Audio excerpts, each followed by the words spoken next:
మోందా తుఫాను ప్రభావంతో రాష్ట్రంలో కురుస్తున్న భారీ వర్షాలు తద్వారా రైతులకు జరిగిన పంట నష్టంపై తెలంగాణ ప్రభుత్వం అప్రమత్తమైంది.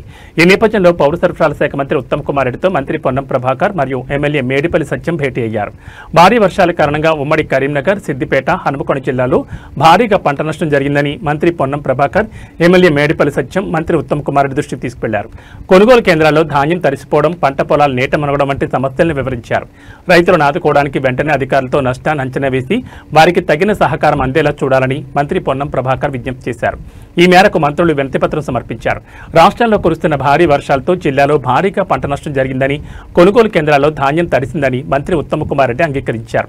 ఈ విషయాన్ని ముఖ్యమంత్రి దృష్టికి తీసుకువెళ్లి రైతులకు న్యాయం జరిగేలా చూస్తామని హామీ ఇచ్చారు.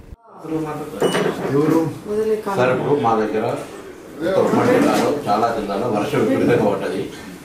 మేము విజ్ఞప్తి ఏంటంటే పంట సంబంధించి కొంత ప్రభుత్వంలో సివిల్ సప్లైస్ మంత్రిగా ధాన్యం సంబంధించి కానీ అక్కడ ఉన్నటువంటి నష్టానికి సంబంధించి కానీ రైతు మొత్తం పెట్టుబడి గంగాల కలిసి పరిస్థితి వచ్చింది. కొద్దిగా సహకారం ప్రభుత్వం నుంచి ఉండాలని మిమ్మల్ని గౌరవ సివిల్ సప్లైస్ మంత్రిగా ఉమ్మడి జిల్లా తరఫున మేము రిప్రజెంట్ చేస్తాము. కొంత అధికారులతో కానీ గౌరవ ముఖ్యమంత్రి గారితో మాట్లాడి కొంత ఈ ఇష్యూకు పరిష్కారం చూపెట్టాల్సింది కోరుతాం. సరే ప్రభాకర్ గారు,